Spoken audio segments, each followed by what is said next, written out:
New Mexico, and Montana. To help celebrate this joyous occasion, we have representing the East Coast, New Jersey, and representing the West Coast, California.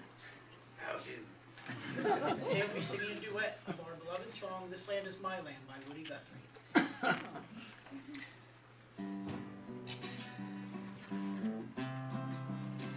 This land is my land, this land is my land. I got me redwoods, I have the pine lands. sunshine and weather. Seasons are better. This land was Made for me, not you. Big rugged mountains, I have the pine lands. blazing wildfire, It's always humid. condor and coyote. Fireflies and tree frogs. This land was made for me, not you. rich rolling farmland, Berries and cranberries. California poppies. Our Lady slippers. We ain't so crowded. We don't have earthquakes.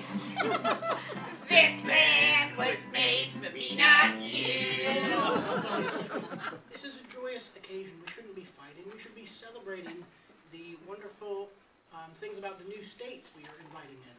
That's right, I got the grandest candy. And I have the Rio Grande, the grandest river.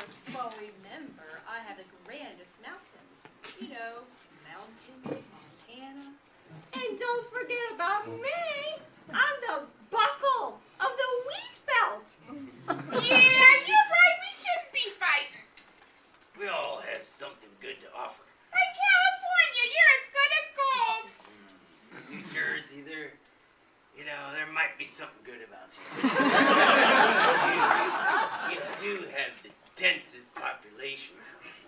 Well, California, we all know you're a state made full of fruits and nuts. All right, enough. In good faith, let's all join together and sing the chorus.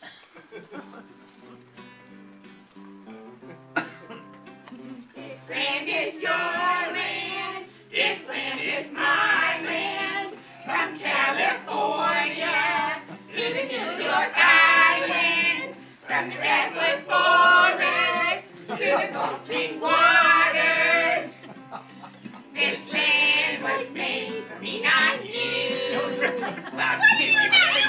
That's ridiculous.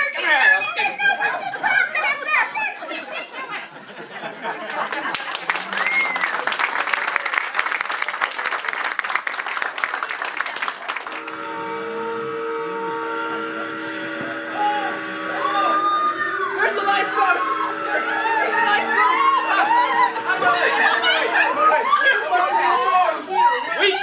Wait a minute.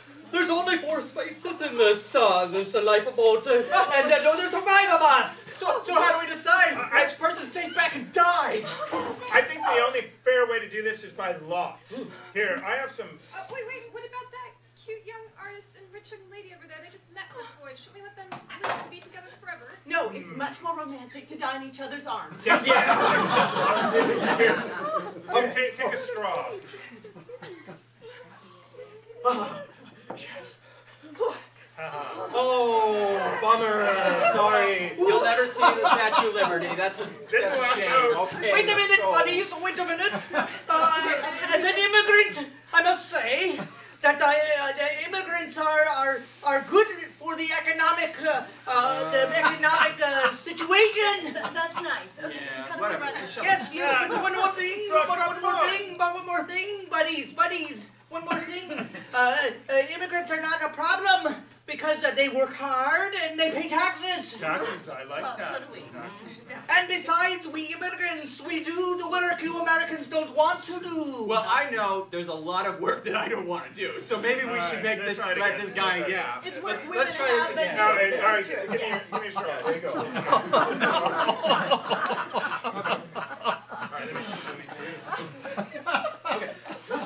All right, Buddies.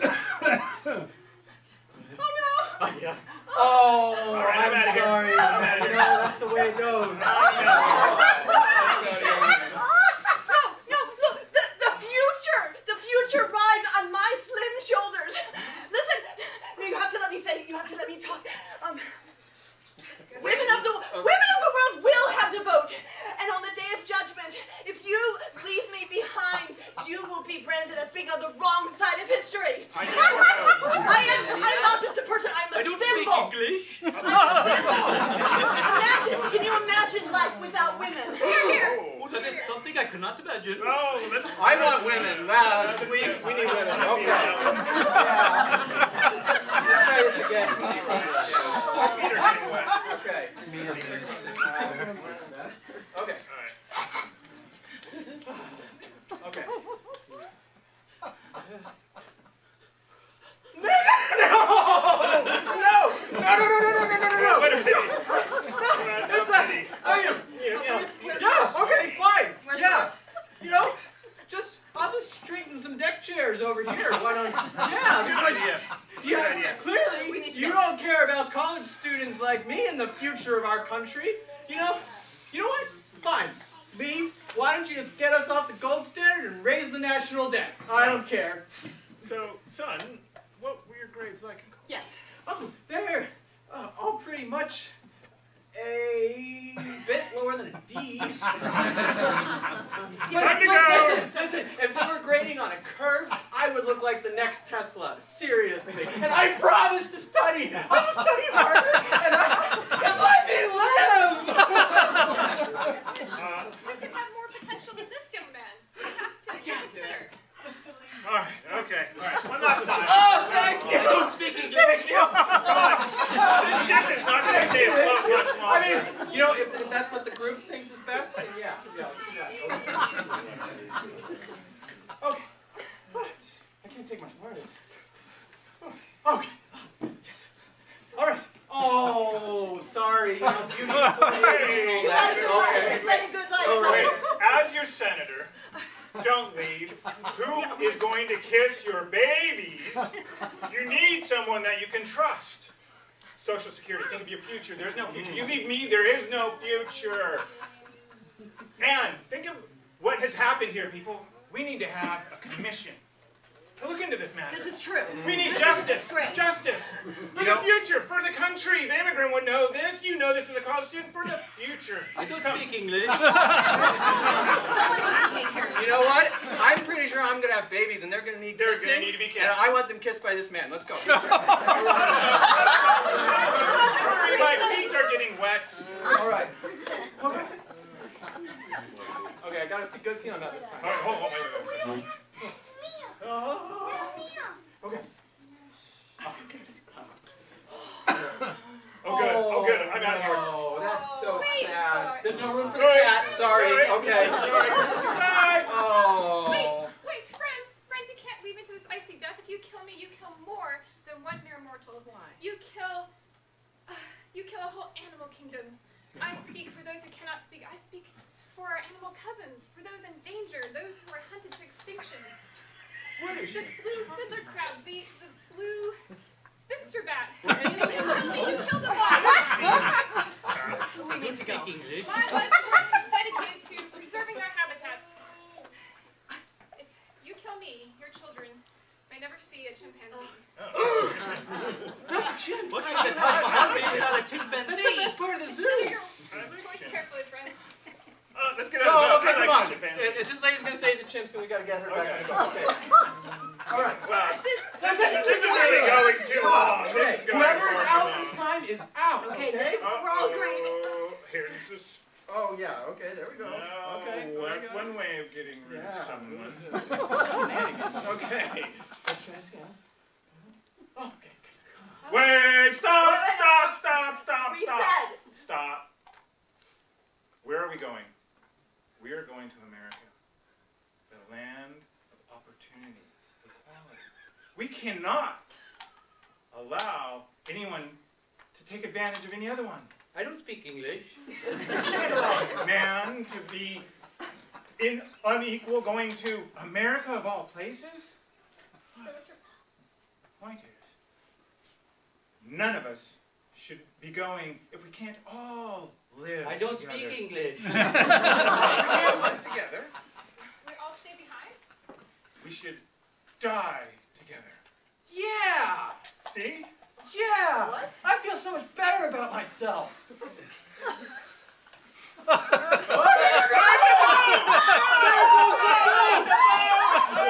And that sappy couple is taking it. Jack, there's a lifeboat. We're safe. Now we never have to let go. Now we never have to let go. Every night in my dreams, I see you. I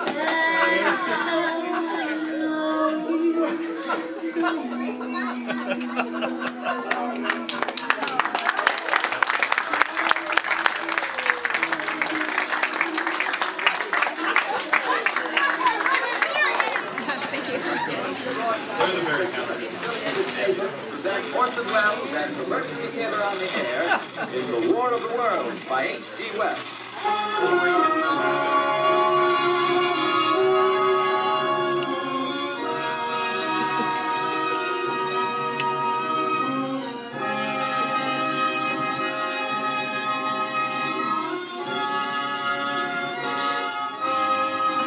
Good evening, ladies and gentlemen. This is Carl Phillips speaking to you from the New York studio. I'm standing in a large semicircular room, pitch black except for a split in the ceiling. Through an opening, I can see a sprinkling of stars that cast a kind of frosty glow over the small platform. Professor Pearson stands directly above me, staring at the stars through a small platform. Besides his ceaseless watch of the heavens, Professor Pearson may be interrupted by telephone or other communications during this time. Professor Pearson, may I ask you a few questions? Yes, you may. Professor Pearson, would you please tell our radio audience exactly what you see as you observe the planet Mars through your telescope? Well, Nothing unusual at the moment, Mr. Phillips. A red disc swimming in a sea of blue. Transverse stripes across the disc. These stripes are quite distinct now due to the fact that Mars being at its closest point to the Earth. In your opinion, what do these transverse stripes signify? Oh, not canals, I can assure you, Mr. Phillips. Although that's a popular conjecture of those who imagine Mars to be inhabited. From a scientific viewpoint, the stripes are merely the result of atmospheric conditions peculiar to the planet. So in your opinion, as a scientist, you do not believe that intelligent life exists on Mars? Well, I don't know about intelligent life, but there's about 1,000 to 1 chance that it exists on Mars. Oh, and for the benefit of our radio audience, how far is it from Mars to Earth? It's approximately 40 million miles. Well, that seems a safe enough distance. Just a moment, ladies and gentlemen. Someone has just handed Professor Pearson a message. While he reads it, let me remind you that we are speaking to you from the observatory at Princeton, New Jersey, where we are speaking with world-famous astronomer, Professor Pearson. One moment, please. Professor Pearson has just passed me the message. Professor Pearson, may I read this message to the listening audience? Yes, you may. Ladies and gentlemen, I shall read you a wire addressed to Professor Pearson from Dr. Gray of the National History Museum, New York. 9:15 Eastern Standard Time. Seismograph registered shock of almost earthquake intensity occurring within a radius of 20 miles of Princeton. Please investigate. Signed, Lloyd Gray, Chief of Astronomical Division.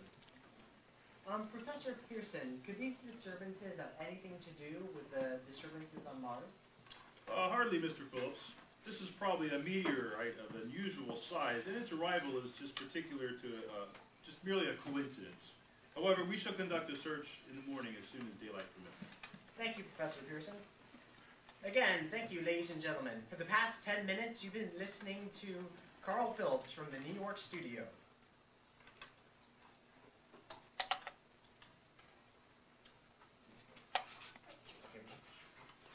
Boom! Crash! Explosion! Excuse me, Farmer Wilmoth. I'd like to ask you a few questions about the explosion of the meteorite in your farm. Reckon that'd be all right. You good? Okay, so we're just going to get the cameras rolling here, and let's start this off, okay? You ready? So again, I'll ask you a few questions. Just be calm and easy, and this should go right and smoothly. Welcome back, ladies and gentlemen. This is Carl Phillips speaking to you from about 20 miles outside of Princeton with Farmer Wilmoth. Farmer Wilmoth, could you please tell us about your experiences of late? Well, it's like this, Sonny. I was just sitting in my living room, minding my own business, cleaning my shotgun here, when all of a sudden, blammo! Ginormous explosion. So first I thinks to myself, I wonder if another one of my cows done blowed up again. So I get up, I go to the window, and then I see it. Out of the corner of my eye, this gigantic smoking hole in the ground. So I yells to my wife, I says, honey, have the kids been playing with the dynamite again? She says no. And then I start getting riled up. Then you fellas start showing up. In your opinion, do these disturbances have anything to do with the supposed intelligent life on Mars? Sonny, I don't reckon there's even intelligent life on this planet.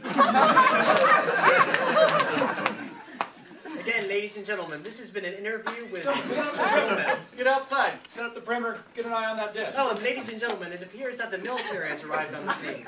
Yes, sir. I have an ordinance from the governor of New Jersey to place the counties of Mercer and Middlesex as far west as Princeton and east of Jamesburg under martial law. No one will be permitted to enter this area except by a special pass issued by state military authorities. 4 companies of state militia are proceeding from Trenton to Grover's Mill and will aid in the evacuation of homes within the range of military operations, sir. Is there anything else you can tell us at this time? We have 8 bombers surrounding this disc at this moment. In a few minutes, the U.S. military will have the situation under control. Now, are you confident that the Martian threat will be eradicated? Sir, this is the U.S. military. Thank you, ladies and gentlemen. Oh, it appears that Professor Pearson is back on the scene. Professor Pearson, do you have any additional information about the possible Martian invasion? Well, not at this time, but the disc, it appears to be moving. It looks like there's something coming out of it. Well, run! Well, sit up, guys. Sit up. Thank you. Spanties. Would anyone happen to have any great people?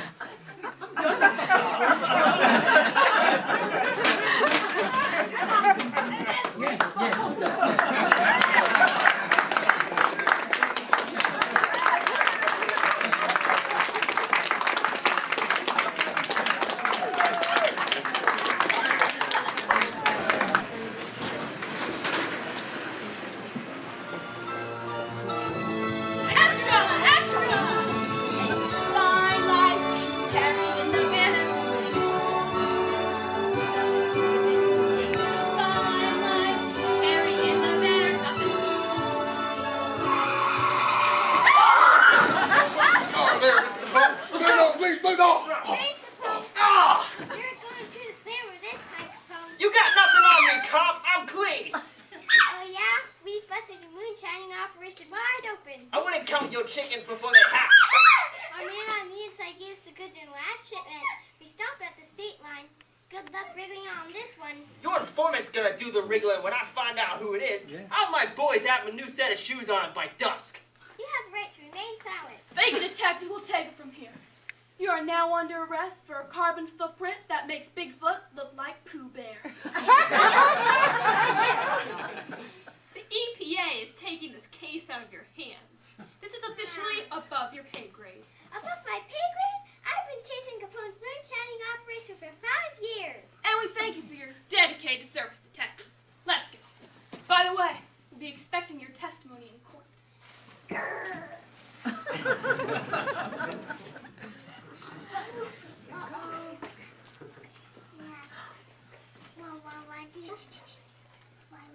All rise for Judge Wilkerson. Mr. Capone, you are accused of illegal dumping, cement and shoe pollution of local rivers, smoking in public areas, idling the car for over 3 minutes, excessive ash littering, irresponsible distribution of lead in the workplace, poisoning park pigeons, and illegal possession of custom-made baby seal leather boots. Will the prosecution please call the first witness? We call Detective Brown to the stand. Detective, is it true that you saw Mr. Capone idling his car for over the legal time limit of 3 minutes? Yes, but he was robbing a bank. Yes or no only, detective. And is it also true that you saw Mr. Capone irresponsibly distributing lead, a known carcinogen, in the workplace? You mean soliciting protection money with a Tommy gun? That is beside the point, detective. Did he or did he not distribute carcinogenic lead in the workplace? Yes or no? Yes. And finally, is it true that you found evidence of illegal cement and shoe pollution in our beloved local rivers? But, oh well, yes. No further questions, Your Honor. Mr. Capone, I understand you'll be acting in your own defense. Are you sure you don't wish to seek counsel at this time? Nope. The defense may proceed. Your Honor, all these accusations are, of course, untrue. Everyone knows how deeply concerned I am about the pollution of our beloved city of Chicago. Also, I have made substantial donations to the Alaskan Polar Bear Protection Agency. And if I were thrown in prison, I couldn't guarantee the safety of these fine white polar bears. And if anything happened to them, that would be a real shame. Your Honor, we'd like to call a short recess. Recess granted? You do that.